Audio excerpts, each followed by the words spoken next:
Hi everybody, thank you for coming to the webinar. We usually find that normally takes people a few minutes to get up and running and to join the webinar. So if you don't mind, I'm just going to waffle a bit for 2 or 3 minutes before we sort of get into the main body of the presentation really. Some interesting statistics that we uncovered on a Bank of England webinar a couple of weeks ago really, which was that a survey that they did identified that out of most owner-managed businesses, there were 16% of businesses who were operating at only between 0 and 10% of normal capacity. So that's sort of 1 in 6 owner-managed businesses that are doing virtually nothing at the moment. There was between 11 and 50% operating at normal capacity. There was 28% of businesses were operating in that band. We had 18% of businesses were operating between 51% and 75% of normal capacity. And then about a third of businesses were operating between 76% and 100% of normal capacity, and only 1 in 20 businesses were operating at their normal levels or better. So congratulations if you're in that 1 in 20. That sort of ties in with our client base really, what we've found.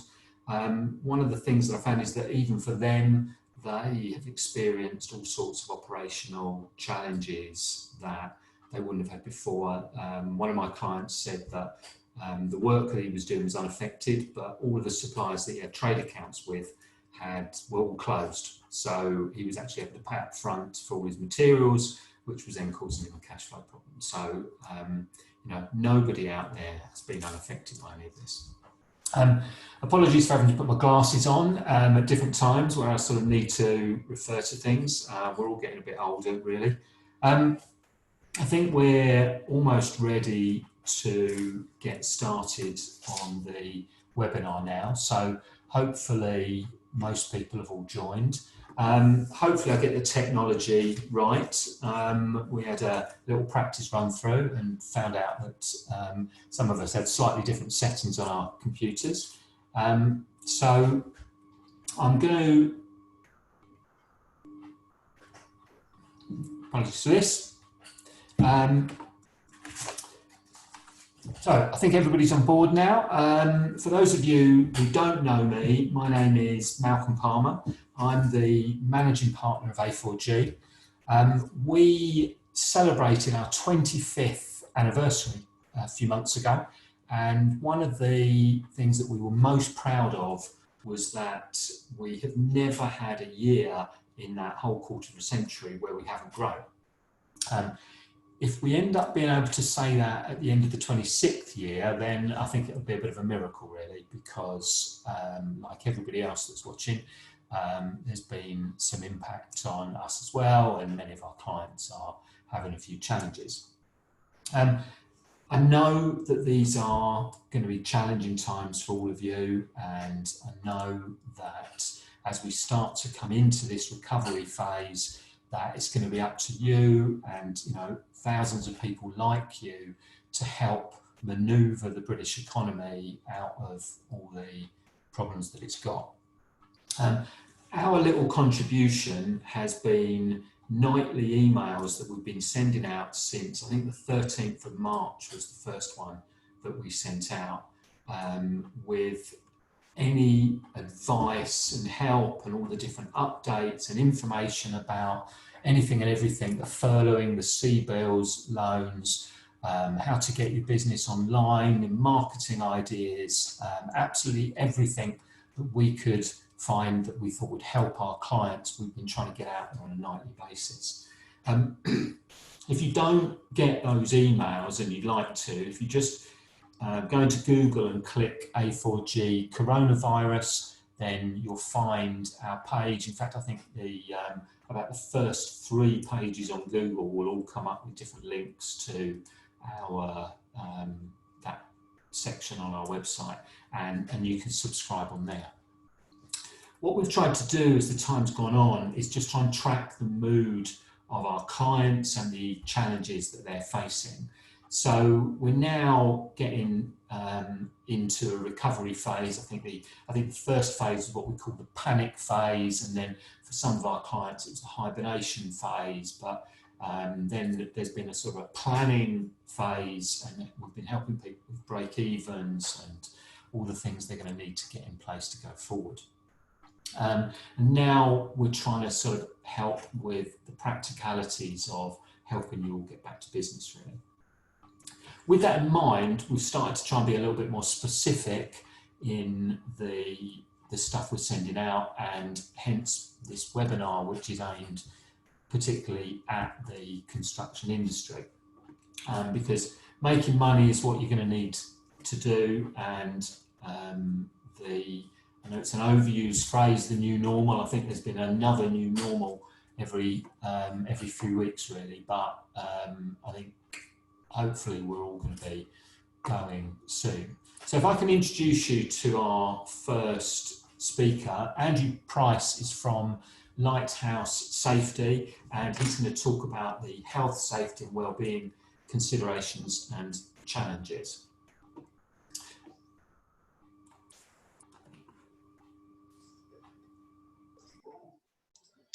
Thank you, Malcolm, for that kind introduction. Well, hopefully everyone's on board now and can hear me with no problems at all. Ladies and gentlemen, during my short time this afternoon, I'm going to aim to consider some of the challenges that a business in the construction industry will face while returning to work, and we'll also consider some of the controls that are required. Some are legal requirements, e.g. conducting a risk assessment specific to COVID-19, and some of the ideas we'll pass are considered best practice. Clearly, as employers, our overarching concern, or someone called duty of care, has always been, and perhaps even more so in a COVID-19 climate, is to ensure that our staff are fit to work. And by that I mean fit in the sense of being medically, physically and mentally fit. The latter being perhaps more prominent during a pandemic, as people's anxieties levels change for a whole raft of varying reasons. Some through the isolation of lockdown or having to work from home, or the prospect of returning to work and then actually returning to work and mixing with others who, in their opinion, may infect them. The mental aspect of this must not and cannot be ignored. As employers, this needs to be high on our priority, and support mechanisms must be put in place and established. Our aims on return to work should always seek to endeavour to provide a safe place, along with safe people, safe equipment, and indeed safe processes. Excuse me when I battle with my technology. I'm pretty reasonably confident that we all remain abreast of the current COVID-19 situation by absorbing news via any media that we prefer. So you'd be well aware that this virus, and it is a virus, is the hazard. The thing with most potential at the moment to cause us harm. Thankfully though, for most of us, this will present as a mild illness. However, and here's the critical part, for some it still has the potential to be a fatal, and I mean fatal infection, and the numbers of them tell us that. As such, we should understand and seek to control situations that are likely to increase the risk or likelihood of the virus spreading in our workplace. We should understand this effect and the effect it may have on our staff, their families and the wider community, and should we allow an uncontrolled outbreak to occur at work. While staff that are symptomatic are easy to manage, we'll generally send them home and ask them to self-isolate, as they will often display classic symptoms of fever, high temperature and a persistent cough. It is staff that are asymptomatic that are a far greater risk to us, as they will display no or perhaps very few symptoms and are likely to remain contagious, carrying the virus, albeit unknown to ourselves and others. It is for these reasons we need to develop and maintain strict controls of visitors, discourage where possible the use of public transport, and enforce the 2-metre social distancing rules. I'm pretty safe to say, I believe, that most staff generally now are willing to comply for reasons of their own health and safety. Excuse me, that's my dog in the background. There will, however, undoubtedly be staff that are belligerent, vehement, disengaged, or indeed non-believers. It is these that will take up a greater effort control, as they will need to be repeatedly reminded of the need to adhere to rules and controls that you develop, and will require greater levels of supervision. Work activities, of course, that require more than one person, and there's many of those in the construction industry, will need to be carefully and thoroughly planned, risk assessed, and controls will need to be well communicated. More of that a little later on. Before we look at suggesting controls, it's perhaps worthy of considering this element that I've put on the slide of first aid and how we're going to administer that. In a normal type situation, non-COVID situation, we'd be looking at basic life support with exhale air resuscitation, and cardiopulmonary resuscitation with a high reliance of a mouth-to-mouth situation to administer what we generally would call a kiss of life. However, in a COVID-19 situation, we may need to seek extra aids like face shields or guards to be able to help us administer that basic life support that we require. And where that's not possible, it may simply be down to maintaining an open airway and just administering heart massage or chest compressions. So, part of your risk assessment approach will include developing, documenting and publishing a COVID-19 policy, and the guidance asks us to do this. This will need to be displayed on your website, especially if you employ more than 50 staff. So when risk assessing, I'll put on the screen there the 5 steps to risk assessment that would be appropriate in a COVID-19 situation. The hazard is there. It's nice and easy for us to consider, albeit a little bit of research will need to be done. Then we're looking at how the virus would transmit, and we'd also need to take into consideration our high-risk groups, and I've put some there for us to consider. There are prescribed lists. Just remember at this point, and I'll put it there again to reinforce this, that COVID-19 for some high-risk groups could be a fatal infection. Then we need to decide how likely it is that someone is likely to be exposed. I suppose if they're working on their own in the office and nobody else is in there, then the risk rating of the infection or cross-contamination is very low as long as cleaning has been put in place. But if people are working in teams on a construction site, then the risk is going to go up. So we need to seek to look to control those activities. Our controls can be wide and varied and very situational dependent, and should always be chosen on the specific need to ensure that suitable and sufficient controls are in place.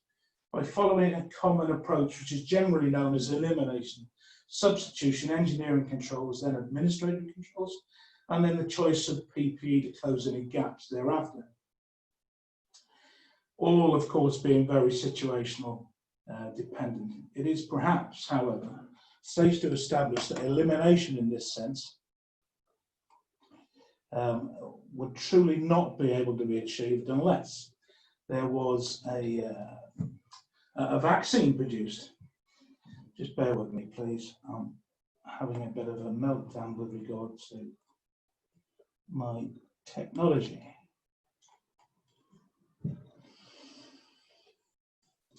Yes, so where was it? It's perhaps safe to establish elimination only truly achieved once a vaccination has been developed, a vaccine's been developed. And substitution in this sense would not be appropriate, as replacing the virus with something less harmful is clearly not possible. There are situations where engineering controls, such as barriers and shields, could be effective, perhaps in an office type scenario. These, however, certainly wouldn't work in most situations at a construction site. So in a true sense, we're left with administrative controls and PPE for looking to control construction activities.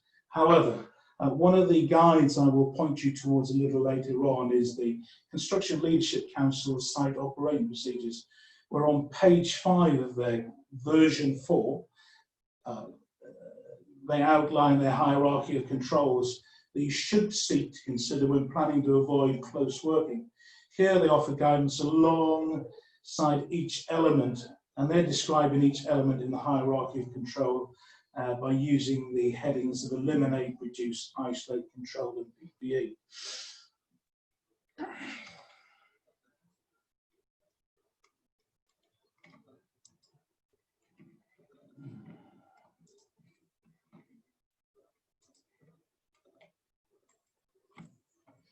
So, controls then.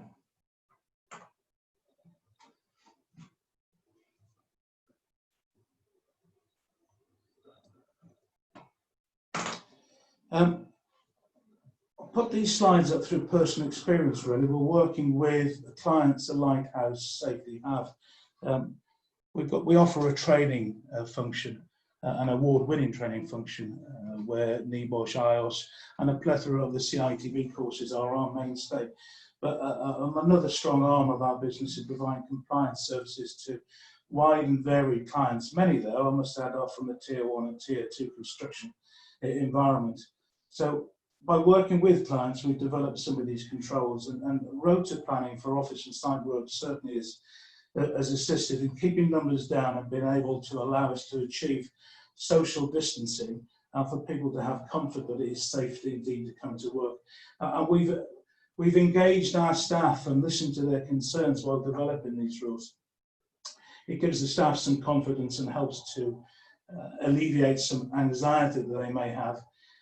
We certainly made sure that on return to work after the lockdown, or after we started coming back to work from the lockdown, that people were inducted on arrival, both in head office and indeed on site. Site guys are regularly reminded, in most cases on a daily basis, of the rules they need to adhere to. Something we decided very, very quickly early on, even before the lockdown, is we would start conducting temperature checks, and we were able to get hold of infrared, non-invasive, non-skin contacting infrared thermometers, and we took these temperatures on arrival to work each day, and indeed before people left during the day, at the end of the day as well. And we logged these for a period of 7 days and then destroyed them thereafter on a rolling basis. Things that will work with regard to maintaining social distancing on site, where the real estate allows, is one-way routes. We've provided extra welfare provisions on different floors of developments that we're doing, and that includes canteen facilities and extra toilets. So the next bullet point that I'll put there is closing down some seating. So that it may be if you've got a large established welfare facility that some of the seating is closed down. Let's say four to a bench generally is the set out, but we close 3 of those seats down, so only 1 could be in use. So that would have a knock-on effect that we need to stagger timings for use as well. And the same goes for toilets and urinals. You want to close down a couple of urinals so you achieve social distancing while people go to the toilet. Locks to extra signage to remind people of what's expected of them, and included in that, which is strange and so simple, it's one of the most basic controls, is lots of signage to encourage more often and rigorous and proper hand washing. We've limited visitors coming to head office and indeed site.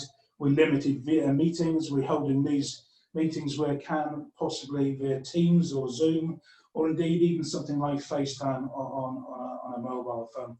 Of course, if you need to hold a meeting, please do consider whether it's possible to do it outside, where fresh air is involved and social distancing can indeed be achieved. Now, I've mentioned social distance a number of times. It is appropriate and considered best practice to develop and publish your social distancing policy where possible. Buddy system, travelling and vehicle sharing is a good thing to do. You can't always achieve just one person in a company vehicle or a car coming back and forth to work. So if you do need to double man a cab, don't cross-pollinate those individuals. Make sure that they work together and not cross-pollinate between other members of staff that way. When it comes to keeping systems and recording and asking people to self-isolate should an outbreak occur, then you've got good control and you can understand who indeed would need to go home, and the better management procedures are put in place as a result. So with regard to PPE and RPE, if social distancing can be achieved, the current guidance is that RPE and PPE may not be required. However, where social distancing can't be achieved and you need to have people in close proximity to one another to do many of the construction tasks that are required, then it's down to you guys to assess what PPE and RPE is going to be required. Now, the provision of RPE is pretty difficult, I must admit, at the moment. However, face shields would perhaps suffice.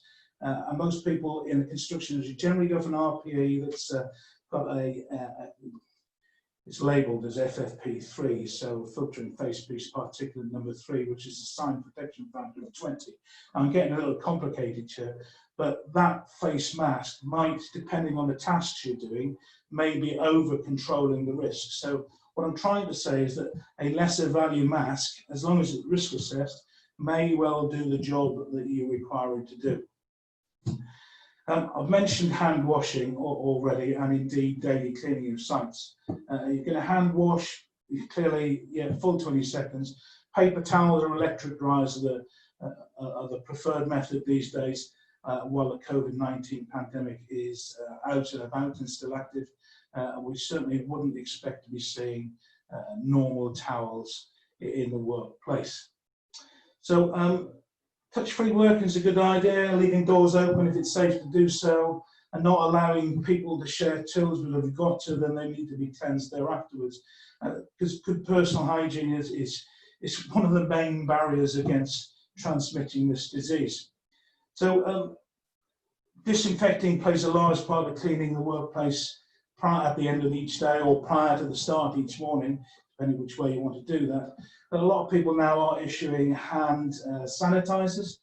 They're generally alcohol-based. They've got an EN standard one of EN 1550, seems to come to mind. But a word of warning on that, there has been one or two, how can we put it, safety bulletins issued with regard to burns as a result of people not allowing the hand sanitizer, which is alcohol-based, to fully absorb into the skin, and where they've not allowed that absorbent process to occur, they've then touched either clothing or another object, and as a result has got a static charge which has ignited that alcohol-based hand sanitizer, and unfortunately for one or two people we've seen second and third degree burns as a result. So a word of warning for that one. I've talked about first aid, so we can leave that one for now. And I've talked enough about social distancing and contacting with others. The bullet point there that's most appropriate on this slide that's left to go through really would be our suspected case procedure. So we need to be thinking about how we're going to get people home if they start developing or experiencing symptoms of high temperature while they're in the workplace. And I'm more than happy to take questions on that a little later on if they happen to come up. But in essence, you've got to establish a system for getting someone home. Hopefully, they caught it soon enough that they're able to get themselves home under their own steam. Mental health support is paramount. You may well have that because of the initiative of having mental health first aiders in the workplace already. I've talked about public transport. And of course, the very latest one is to encourage people to use the Track and Trace app when indeed it is released.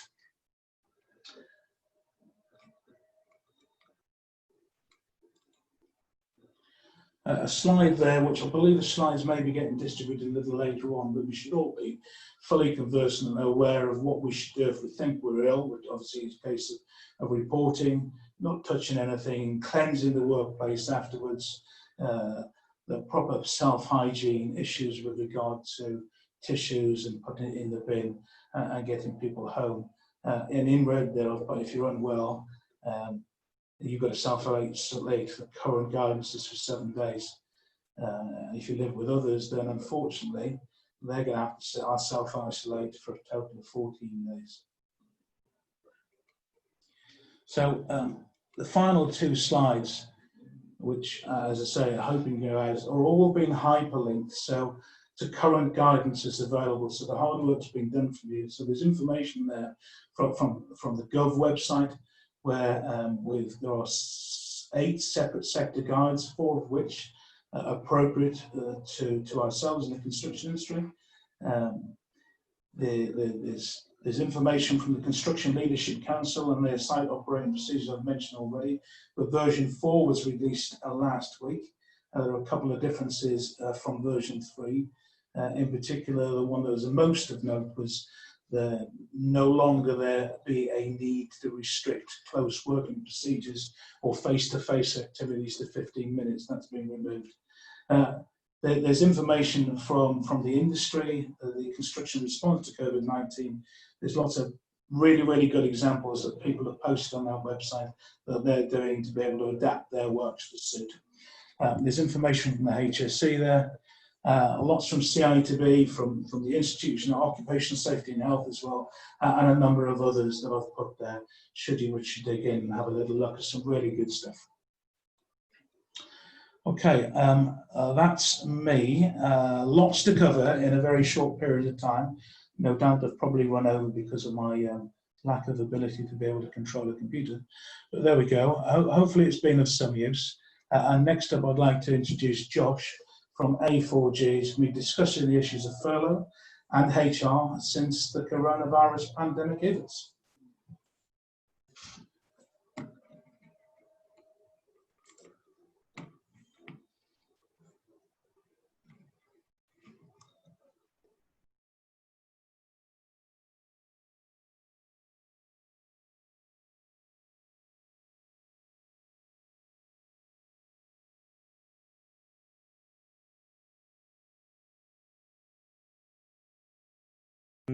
Sorry, I was muted there. Josh, I'm one of the partners at A4G. I've had the task of keeping up with all of the HR updates as we've gone through the last few months. Just to make you aware, there's a question and answers box at the bottom of the screen. If you've got any questions about anything I say or any of the other presenters, please put a question in the question and answer box and we'll try and field as many of those as we can at the end, as I know that furloughing usually results in many questions. So really, the main thing about the HR update is what is the future of furlough? A few weeks ago, an extension to the coronavirus job retention scheme, or the furlough scheme, was announced. I don't really think of this as an extension. I think of this as phase 2, because really this isn't a case of how it is at the moment continuing. I get the impression it's going to be a lot more restricted. Now, in classic style, they haven't announced the details of this extended period. So there's a potential that what I say in the next few slides is going to change when they announce that. But I think actually most of what I'm saying is based on fairly well-based thoughts and should still be applicable, but we will update you through the coronavirus hub that we've got. And they've got a deadline. They need to give details by Sunday night. So it's either going to be tonight because I've just spoken about it, or Sunday night because they'll leave it to the last moment. So I'm going to assume that you all know what the furlough scheme is. So I'm going to talk about what the extension is about. So the extension, the scheme was going to end on the 31st of July, and they've now extended it to run all the way up to the end of October. However, the extension is not going to be running on the same lines as the current scheme.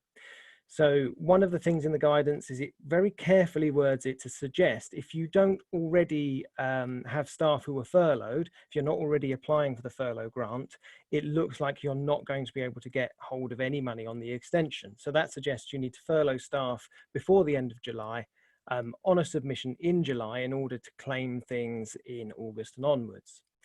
It's not clear from the guidance as to if it covers staff who are new to being furloughed at the point of the extension. So if you've got some staff furloughed in July and then you furlough a different member of staff in August, it's not clear whether the rules are going to allow that. However, what the rules do say will be allowed is if you've got staff who are furloughed at the moment, you have to furlough someone 3 weeks in a row. before you bring them back to the workplace in order to get the grant. It suggests that will be relaxed, although they haven't given details on it yet, so we still can't make plans. So generally, I think the advice is don't promise any of your staff that they will continue to be furloughed beyond the 31st of July 2020, because we just don't know the terms. The biggest thing we don't know is the cost. They've said that from August onwards, employers will share the cost of the furloughed staff. What that suggests to me is that where an employee is entitled to 80% of their average earnings per month, limited to 2,500 a month, the employee continues to be applicable to that, and that's what they would expect. But as an employer, we won't be able to get subsidised for that full amount as we have been so far. Initially, I think that they may stop funding the national insurance and employers' pension contributions, because those calculations, which can already be quite complicated, will get more complicated if there's a restriction on funding. So I suspect they will disappear and those will become costs to the employer. And then beyond that, I suspect that whatever you're paying the employees who are furloughed, the grant will now only cover a percentage of that pay. And I suspect that percentage will decline over a period of months. So you may find that if you are paying someone 2,500 in August and they're on furlough, that the HMRC may only cover 80% of that 2,500 in August, and that may then go down to say 60% the month after. So, but we, as I say, this is conjecture. I'm just giving you some ideas as to where we think this is heading, so you can make some form of a plan. So generally, I think the furlough scheme, the government is viewing it very much as a drug that all employers are addicted to try and hold on to their staff, and they're trying to wean us off the drug. And it's up to us as employers to decide whether we wean ourselves off or go cold turkey and bring our staff back on and lump the cost. So really, it's really important to consider the long-term options for your staff now, even though we don't have all of that information. Start making your plans. So what are the options for your staff? You can return staff to work. That's the obvious one, but obviously it can be very costly if you haven't got all of your contracts or sites open and you're not generating the income that you're used to, because generally you'll have to pay your employees before you get the money in from your contracts. The other options are that you can return people to work under reduced hours, or short hours as they're sometimes called. You could also switch staff to being laid off, which is where they're still an employee, but you're not paying them for a period of time because you don't have any work for them, which is the exact thing that furloughing was trying to avoid. And the ultimate one is that you could make staff redundant. But redundant, although that has a good long-term impact for a business because you've restricted your ongoing costs for your workforce, it does have very high initial costs if you are to go down the process of making someone redundant. And I know that most people do not want to go down the process of redundancy because of the impact it has obviously on the individual. Most owner managers feel it's a matter of pride to not make people redundant, and it also the impact on staff who are not made redundant. One thing to be aware of is that a reduced hours or laid off period of time can cause the employee to request to be made redundant. So if they're 4 weeks continuously laid off, or 6 out of 13 weeks laid off, or short hours, they can apply to you to be made redundant. So they can force your hand to incur the costs of redundancy. So just be aware of that. The factors to consider in how you plan out your workforce, it really comes under 3 categories. What's the demand from your customers? This is the one that you're probably already on top of, knowing which of your customers, which of your contracts are happy to continue, who's able and willing to pay you for work done. The harder one is about capacity on site, and I suspect a lot of people will struggle with this element. So where Andrew was talking about the health and safety assessments, if you had a site that had 10 people on it, can you still fit 10 people on that site? Maybe with social distancing you can only fit 5. Does that mean the works will take longer? Does that mean there's going to be impacts to completing the job within the contract?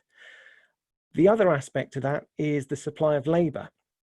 If you've got a pool of staff, it's probably a good idea to survey that staff to see who is willing to come back. You may find some of your staff are eager to come back, and some will be worried about returning because they're shielding people or shielding themselves. And then you also have the contingent, which I'm very much aware of from conversations with my clients, where you have some people who are quite happy earning 80% of their salary to do nothing, and they'll want to do that for as long as possible. And this is where I think it's very important to waive that risk assessment document that Andrew was talking about, because that's your PR document to say, look, it's safe to return to work and you must come back. If someone refuses to come back to work and they've got no legitimate reason, then you are well within your rights as an employer to go down routes of disciplinary proceedings against them, because they are not doing what's required of them. You've got the work there, they're just refusing to do it. So that becomes a matter of their employment contracts, so make sure employment contracts are in place. And once you've added up all of the bits of those three things, it suggests, can you complete all of your current contracts? And if that's a no, then you've got some difficult considerations to make. Do you fulfill contracts that allow you to bring on the most amount of staff, or do you fulfill contracts that bring in the best margin, or do you fulfill contracts that you know the customer is going to pay you faster? These are things that are going to be very much specific to each case. Overcoming labour issues. So I've said that you can deal with people who refuse to come back to work. You can also recruit whilst people are furloughed, but you just have to be careful you're not recruiting and filling a space that means someone who is currently furloughed has to be made redundant because you've recruited into their position. So just be careful of that. I suspect that self-employed labour is going to be more attractive. Many self-employed people that I've been speaking to, self-employed labourers, they have been able to keep themselves busy over lockdown and have managed to find ways of getting some income. And I suspect they're going to be more in demand as we go through the next phase, because it's much more flexible labour for us. And then the other thing to talk about here is redundancy costs. And so if you have to go down the worst route with an employee, then you have to bear in mind you have to have a period of consultation with them to see if there's an alternative role they can do. And if that's not possible, then you need to be aware of the costs. For every year that someone has worked for you, you have to give them 1 week of notice. So that means there's 1 week of pay, statutory, that you have to give them, up to a maximum of 12 weeks. So that means someone who's been with you for 12 years or more, they will have a cap of 12 weeks notice period. So obviously there's a cost for that. If someone's furloughed and you're not bringing them back, that redundancy pay can be paid whilst they're on furlough. So that means the furlough scheme will pay the 80% and you just need to top up to their normal salary. I've taken advice from HR advisors on that, and they say that you should top up. If you can't afford to top up, then that makes it a slightly different equation, but the advice is you should be paying them their full rates for the notice period. And then at the end of the notice period, you have to pay them a lump sum redundancy payment. Now that lump sum redundancy payment can be quite expensive. So if someone is over the age of 41 and they've worked with you for a number of years, you have to pay them 1 week of pay per year they've worked, 1.5 weeks for every year that they've worked for you. So it can get quite expensive. We've got a calculator which we can provide to anyone who'd like it that helps work all these figures out. But as I say, as a guide, redundancy costs for anyone who's been with you for more than 2 years can start mounting up quite quickly to be quite expensive. And that is why generally people opt to do a last in, first out policy, even though they're usually the cheaper staff who you can probably get working at better margins anyway. So it's a difficult calculation to do, but we can help where you need it. So the summary is, hold on any promises of furloughing people after July, plan out your workload for the coming months. As Andrew was saying, write up your health and safety report for all sites and give that out to staff. And one thing I forgot to mention is just make sure your insurance covers a return to work. Obviously, you've got HR, health and safety and HR protocols to follow, but just check your insurers haven't put any extra stipulations on you to return to work, because obviously you want to make sure that your insurance is valid when you go back to site. And then the other thing is to start any redundancy processes as soon as possible, because the longer you wait, the higher that cost is likely to be if the furlough scheme starts to cost more and you're not able to bring them out of furlough. So I hope that's a whistle-stop tour. I hope that's helpful. As I say, ask any questions if you need to, and we'll try and see what we can do. Our head of HR, Donna, is willing and helpful to all of our clients with any of these issues. She's helped many of our clients come through some difficult decisions and processes in the last few months. So, please get in contact with either Donna or myself, or if you're a client already, with your client manager, and we should be able to help you. So, as I say, sales is the most important thing for getting people back to work. So I will now pass to Peter to talk to us about sales.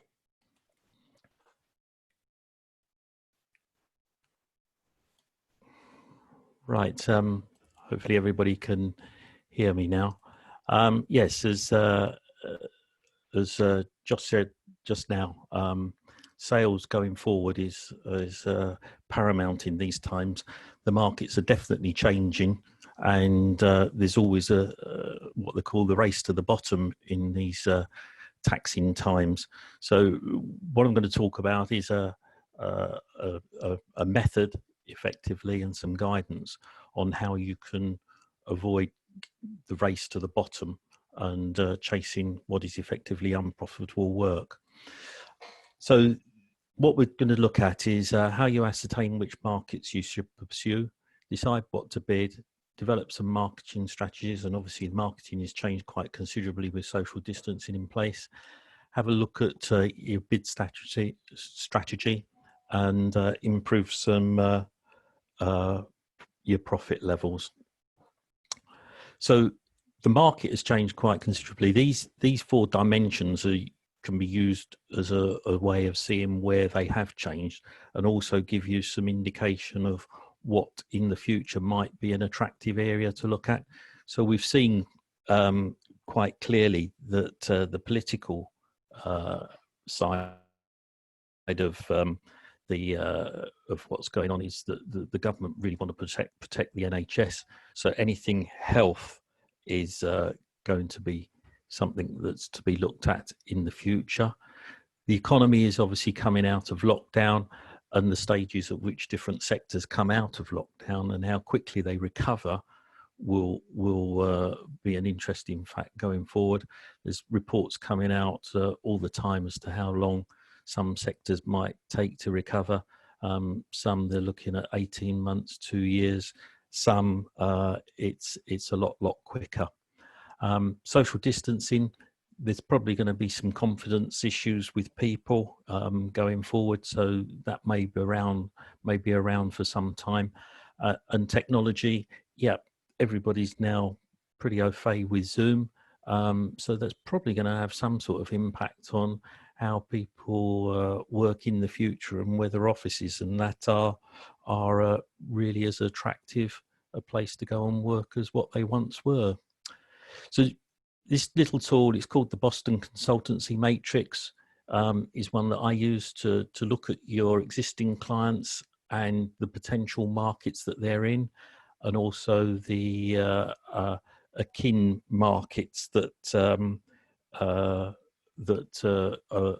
they might be in. So if you look at what the growth capacity of a sector is, how attractive it is, the ones that you really want to go for are the ones that are in high growth. We've seen massive demand for deliveries to housing. So distribution is probably a market that's a star of the future, even more so than what it is at the moment. There's other markets that will continue because they're just purely necessary, and we call these the cash cows. Cash cow being easy to remember because you just keep milking it. And then there's unfortunately some markets that are just not attractive at all going forward, and unfortunately with some dogs, people have just abandoned them, so we call those the dogs. And then there's the final quadrant is some markets that probably we're not sure whether they're going to be stars in the future or whether they're going to become dogs. So one of the first things I do is suggest that you have a look at your existing clients and decide whether you're going to abandon them or whether they're potentially going to grow. If you decide that you're going to look into new sectors going forward, then you've got to think about how you're actually going to market to them. With social distancing, face-to-face networking isn't going to be the way that it's done. We're going to probably have to look a lot more at LinkedIn, and the different types of Zoom conference that we're on at the moment, to make contact with people, along with obviously the word of mouth. But again, that can probably be done to a certain extent through social media. So let's assume that you've started a marketing in the new way, and you've started to find some potential targets that you might look at. You really need to weed them out and decide which ones are the good ones and which ones are the time wasters. So a bid, no bid matrix really needs to be looked at, and the sorts of things that you might consider are: will they pay? Can they pay? Have you got the suitable experience? Is there a way in because you know the team? Is there potential for repeat work? Is the project actually real? And are they just tire kickers wanting a price out of you? Is it a suitable location for you? And do you have the bid resources available? And finally, probably the procurement route. And James is going to talk about the risks associated with different procurement routes. But certainly, a lot of time can be wasted bidding bids that ultimately don't come to the fore, or won't make a profit. And it's very wise at an early stage to cast aside anything that's likely to be a time waster for you, because it's purely just costing you money. So where do you think the prices are going to go in the future? If you look at all the considerations that are happening at the moment, you know, there's definitely possibly going to be shrinkage of the amount of labour. There's people still shielding. There's going to be some projects that will fly because of government stimulation, and then there's others that people are going to be thinking about, well, do I really want to get this one off the ground, because there just may not be a market for in the future. So you need to look at each sector individually and decide how attractive it's going to be, and whether or not somebody's really going to pay the price that you want. And I think we can learn a lot from the last recession as to what might happen with costs and tender prices. So this little graph here I took from Building magazine. The red line shows what tender prices did in the last recession, and the light blue line is what happened to costs. The difference, what you see there with the dip in the costs, was obviously people sharpening their prices. They thought that work was going to dry up, but the contractors thought, by heck, the work really is going to dry up, and they dropped their prices quite considerably. Now, the difference between what it costs to actually do a job and what price people put in, effectively it creates a loss for a business. So what you want to do is actually minimize that loss, or minimize the reduction in profit to the maximum amount that you can. And I think probably an easy way to understand this, and this is why one of the reasons tied here in with the accountants, is that you need to probably look at the split of where the money is in a job. So if you're bidding against other contractors that are of an equal size and status, then in the main, the actual cost of delivering the job is about the same, which is shown in blue in each of these four scenarios. Your overheads will vary, which is shown in brown, and obviously the more turnover you've got, the proportion of overhead is less, and therefore if people have got different profit requirements, the total price, if we look at these tenders that could be submitted for 4 different businesses, if they all submitted a price of 15,000, you can see, depending on the overhead, which ones are going to make more profit than others. Now, at some point, there is actually a market ceiling for every job. And if we say we took the market ceiling of being on this example here of £14,000, then contractor one in this instance is not going to make a profit if they're going to win it.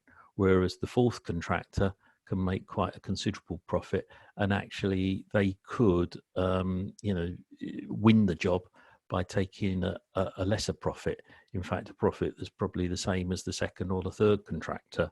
So actually understanding your numbers and making sure that you've got a line by line analysis of your overheads is vitally important. The actual cost of the projects are generally about the same, providing you're bidding in the right field.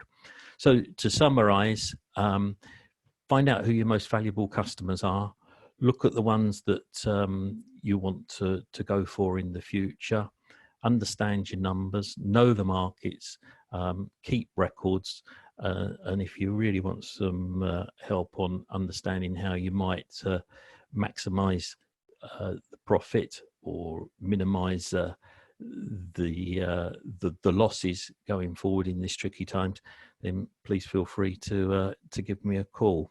So that's my details. I'm going to pass you now on to Joe, who's going to talk about the usefulness of job tracking, which obviously all feeds back into how you can analyze your existing jobs and work out what your margins can be. So thank you. Thanks, Peter. Sorry. As Peter mentioned, it's important to keep a track of your jobs and where you're making money and where you aren't. As technology is progressing quickly, it's important to make sure you've got those figures at hand, and you can quickly get them. If you're using paper-based systems, sometimes it can be hassle to find out which ones are making money and which aren't. But it's important to have an accounting system that can do that for you.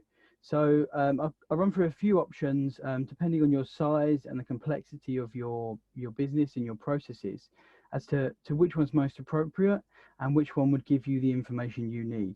So the first is just the standard use of Xero, which I'm sure some of you will have heard of. But here are the key bits of information that Xero are currently pushing on their website. But to keep it in line and ensure we can get the job costing right, what I've got here is the use of tracking categories, which a number of people have started to use, but it's important to keep it going to show those figures on your business. Here are the tracking categories set up on this business. As an example, you can have as many sites as you like. You can track both income and expenses to those costs. So here we have an invoice, which is from a contractor, to a contractor, from a subby, may it be, or an end user. As long as the settings are right, what Xero will do is it will allow you to track it to in this case, the region or the site that you're working on. And what you can do is when you update, it will take into account the CIS deductions that are relevant. It will post it to the accounting system. It then enables you to send this across to the contractor and they can then make payment. Again, very similar for your purchases. You've had a purchase come in from a subcontractor. It will deal with your CIS deductions at the bottom. You can split out the labour element and the materials purchased element. This will allow you to correctly allocate the CIS that should be deducted before you make payment. And again, it can be allocated to the site that's relevant.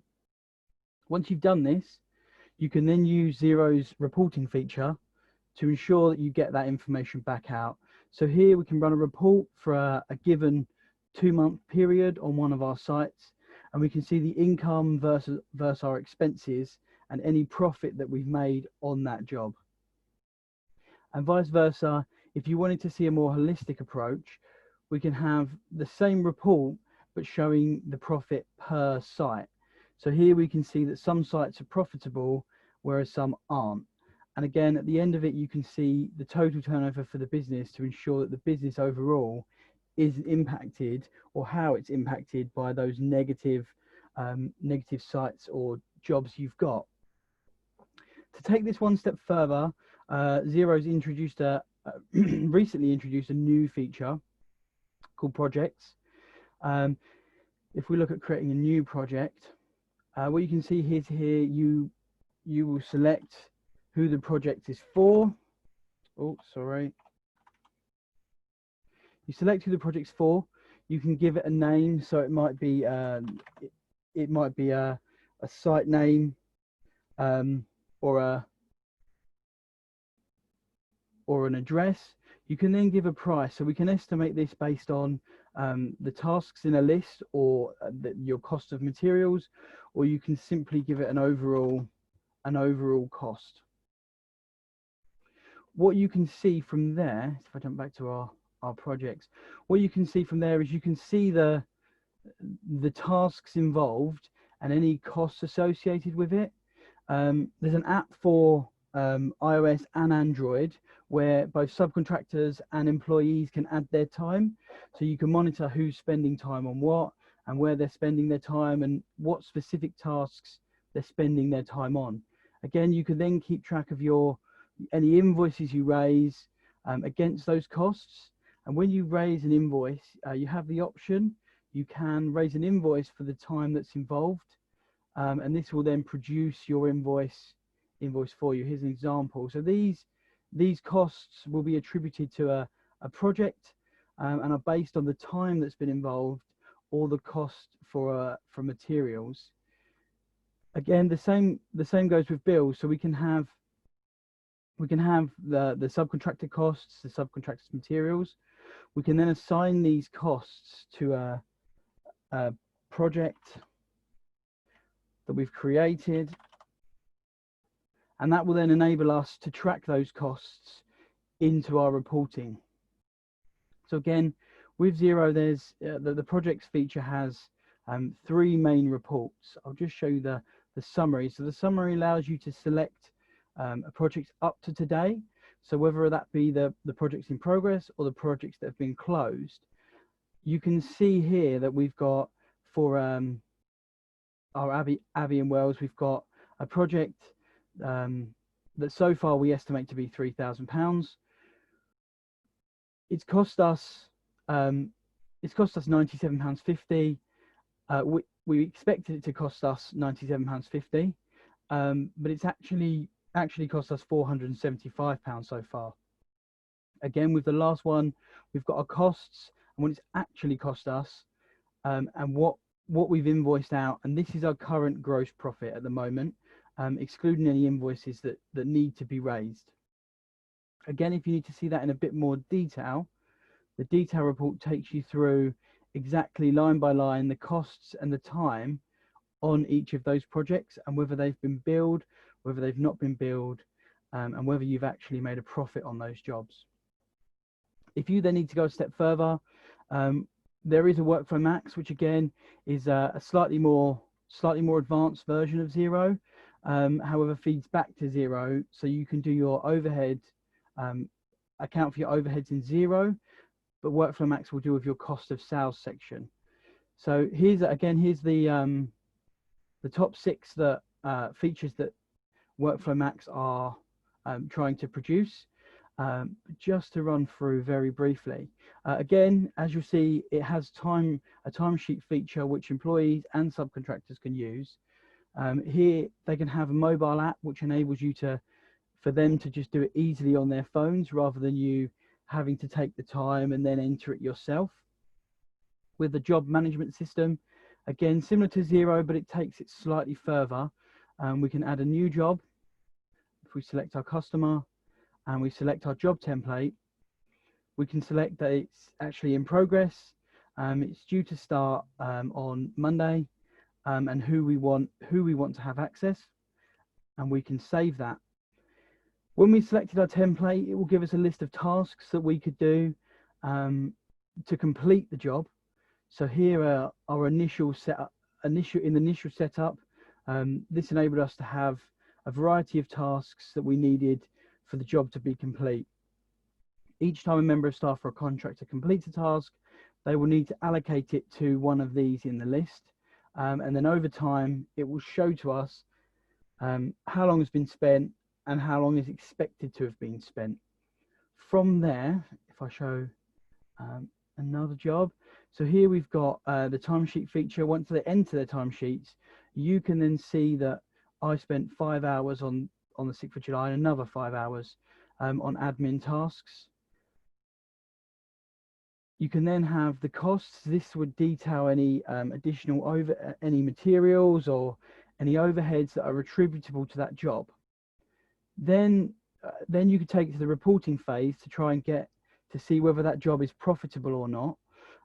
Again, there are a number of reports that you can run in Workflow Max for a variety of different reasons. The most basic is the job management report. So this will show you what's been spent, the time that's been spent, and it will give you a summary of whether you've made a profit, how much you've billed, if you've missed any expenses, and it gives you more detail as to whether perhaps you've under budgeted, something should have taken 2 hours but it's actually taken 4, etc., etc. So these reports enable you to sort of scrutinize the jobs in more detail than what you had in Xero, and you can then work out which are profitable, which you should do, which you shouldn't do. All of these jobs allow you can have folders to manage each of the contracts, or whether it's photos of the job or anything like that. But it's important to stay on top of those to make sure they're in the system and they're accessible whether you're working remotely or not. On the note of contract, I'll leave it there. But as I said, if you've got any questions, put them in the chat. But I'll hand over to James to go through the potential contract ramifications that people are having at the moment from coronavirus, and the steps that parties can take to resolve any potential disputes. Thanks for that, Joe. So I am James Sargeant. I'm from Quigg Golden Solicitors.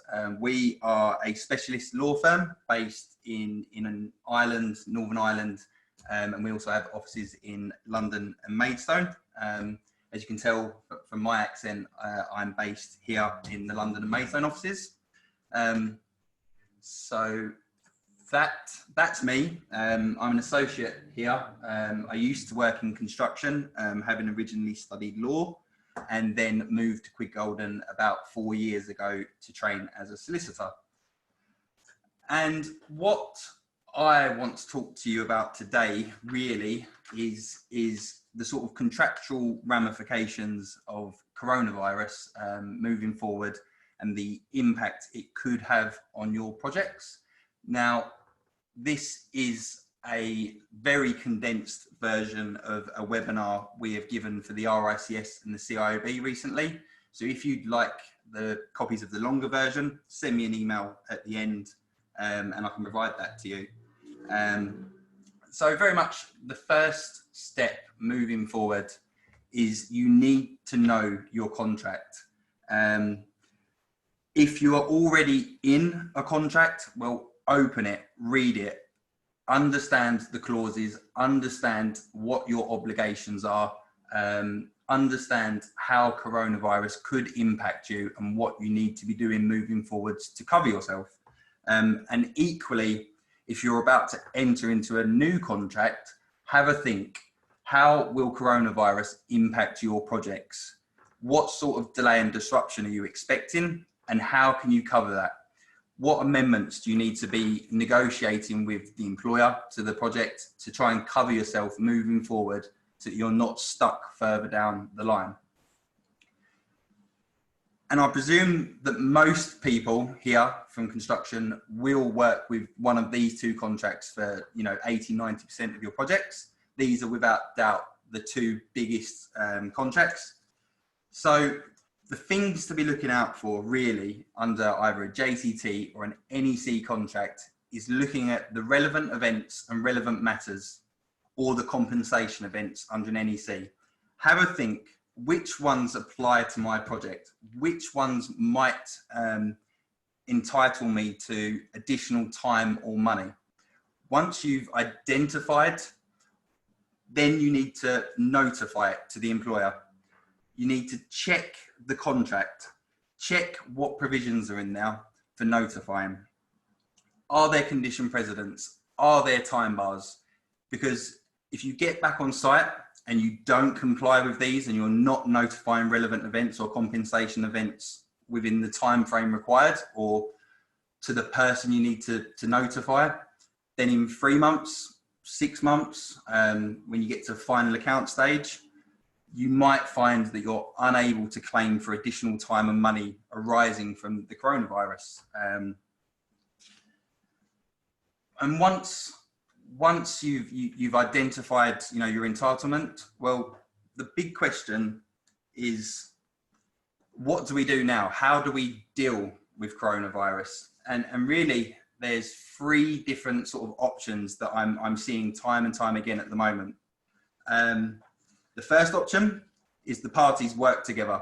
The employer agrees to pay for the delay and disruption, and the project continues.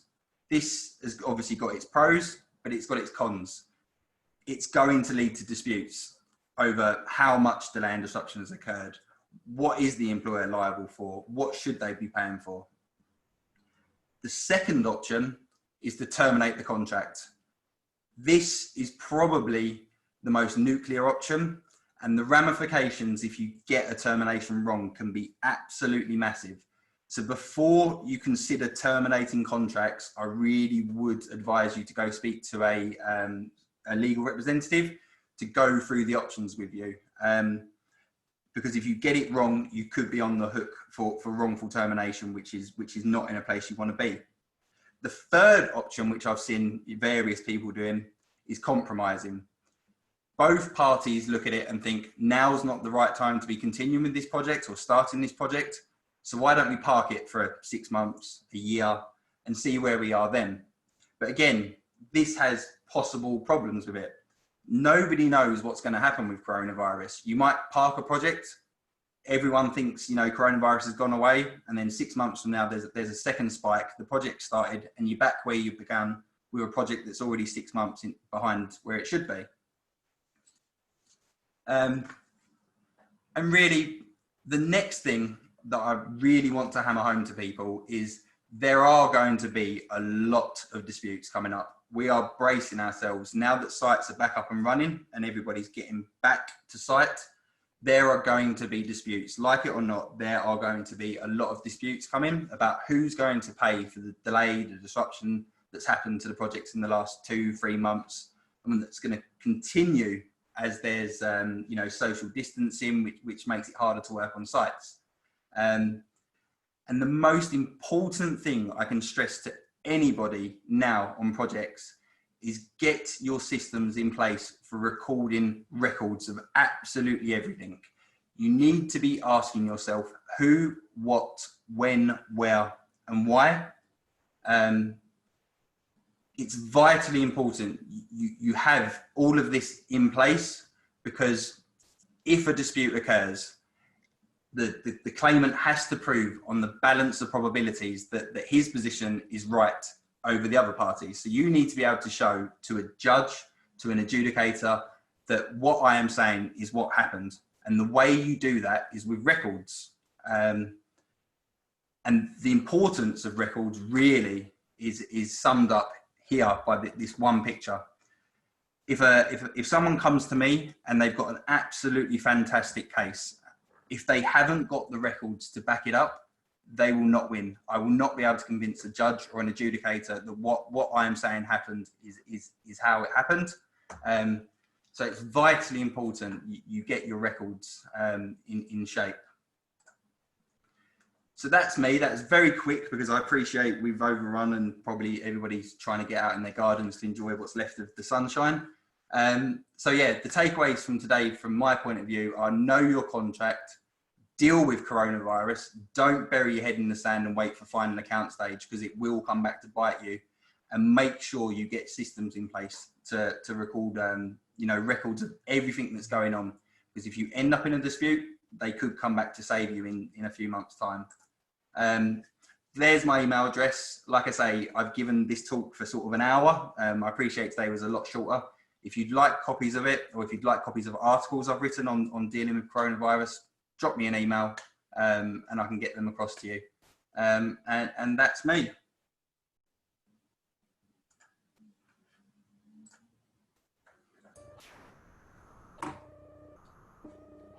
Now, with a bit of luck, you can all hear me, and hopefully you can see a button that says any questions. If all my fellow participants can all just unmute themselves, then you should be able to answer. Hopefully you can see the, here we go, hang on, any questions? Yeah, okay. Got a few questions here coming in two different ways, so apologies if I'm looking up and down. I think I'll throw the first question at Josh, which was, is any employee's holiday being accrued during the furlough scheme, and how are bank holidays dealt with while employees are on furlough? Sure. So there is no case law to prove anything, but ACAS have released some guidance, and they are saying that employees do accrue holiday whilst they are furloughed.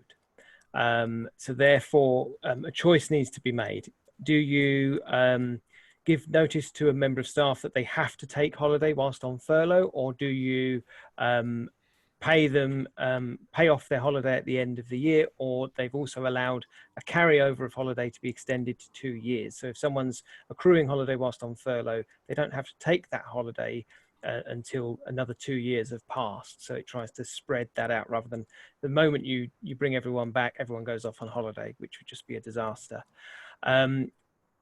If you are going to put someone on holiday whilst they're furloughed, then you should really be topping up their salary so that they're paid the 100%, but you can still claim the furlough grant against it. And bank holidays are effectively the same. My understanding is that employment law doesn't really make a difference between holiday and bank holiday. It's all just a holiday that they're accrued. So if someone is furloughed on a bank holiday, it leaves a bit of a question mark there. So really they are entitled to that day later if you've not forced them to take it now or top them up. So yeah, there's guidance on our website, and ACAS have released some guidance on it as well, which I'll get. I'll make sure that we've got a good link to on our website. Brilliant, thanks, thanks Josh. Question for James: would coronavirus constitute force majeure under a JCT contract? And I suspect you might need to explain what force majeure is to all of us, including me. So force majeure loosely translates as act of God. I'm sure we've all heard of it in sort of insurance contracts, etc. Force majeure is included in a JCT contract. It's a relevant event which basically entitles a contractor or a subcontractor to an extension of time. So say the project's delayed by coronavirus, you could probably get away with saying it's force majeure, even though a JCT contract doesn't actually define force majeure. But in my opinion, it would probably count as force majeure. Thus you'd be entitled to an extension of time to the project. But because it's outside of both parties' control, it wouldn't be a relevant matter. So you wouldn't get additional money for it, you just get additional time for it. Brilliant. Okay, thank you for that. Question here for Andrew. I'm not sure I understand some of this, but I'm sure some of the building industry people will do. It says version 4 of the CLC SOPs have removed the need to limit face-to-face working to 15 minutes or less. What precautions are advisable should tasks in close proximity be required? Thank you, Malcolm. I briefly touched on the Construction Leadership Council site operating procedures and the removal of the 15 minutes in my presentation.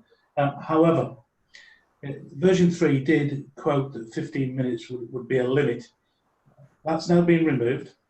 And close proximity, we really should be looking at what PPE would be appropriate to prevent the spread of coronavirus. The typical things we're looking at here ideally would be gloves, a face shield rather than glasses to prevent moisture coming from one person to another. And just to double check on that one, if they're that close, I would also advise for some sort of face. So when I say shield, I mean a visor. It's a full face visor to go to the face, but then with some sort of face shield to cover the nose and the mouth underneath that. That would be the belt and braces approach. And then to encourage further hygiene and washing of the hands before touching the face, in particular the nose, the mouth and the eyes, and then regular washing of clothes thereafter. The only other thing perhaps that would be appropriate at this particular stage would be to consider some sort of overall protection to go over and on top of your clothing. Okay, thank you very much. I'm trying to make sure I've got a question for everybody. I like this one. This is Peter. If I don't get any feedback on how much I lost a tender by, how can I know what to bid next time? Oh, that's an interesting one. Yeah, people often don't get feedback after putting all the effort in, which is really disappointing.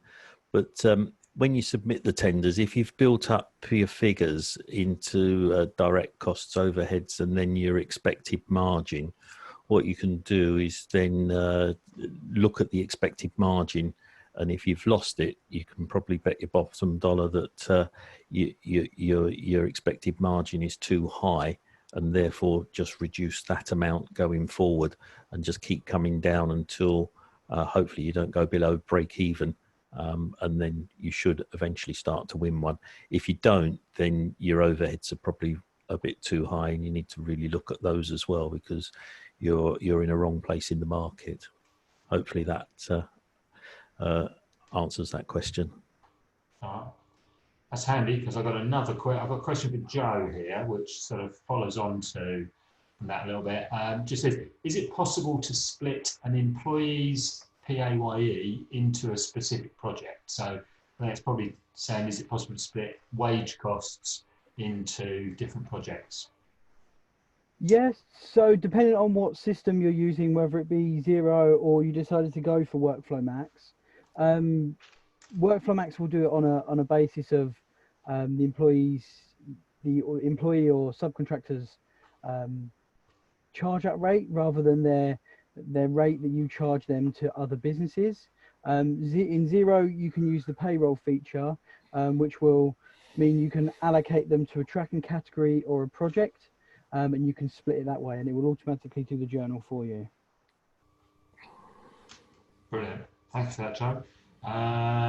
Let me find one last question. So you've all got time to get back for your tea. I'm going to throw this one at Peter. So how can I find new customers in a sector where there is more work? I'm not sure if that's finding the new customers or finding the sectors, but yeah, maybe answer both, perhaps. Yeah, I think probably the easiest way to do it is, if you've identified a sector that you want to move into, is to do some sort of search through something like Glenigan's or ABI and find who's actually active in that area. Once you've done that, the ABI and Glenigan's are fairly good, but they're not always that much up to date. So I think then at that point, it's a case of actually starting to contact the most active people and finding out what they're up to in the future and building relationships. And that seems to be the standard way of doing it. Right. Okay. Okay. Well, look, thanks everybody for sticking with us. One or two little technical problems along the way, but other than that, I think all went quite well, really. So I'd just like to thank all my fellow participants for putting in their time today. As I said before, we're A4G. You can find all of the information that the help that we're providing about coronavirus by going on to the Coronavirus Hub. If you would like a copy of all of the slides then just ping an email across to the inquiries box that you can find from that page, or any of my team that you communicated with about today, and we will send you across the presentations that you'd like to see. So thank you again, and maybe we'll see you for another webinar somewhere down the line. Okay, thank you. Bye.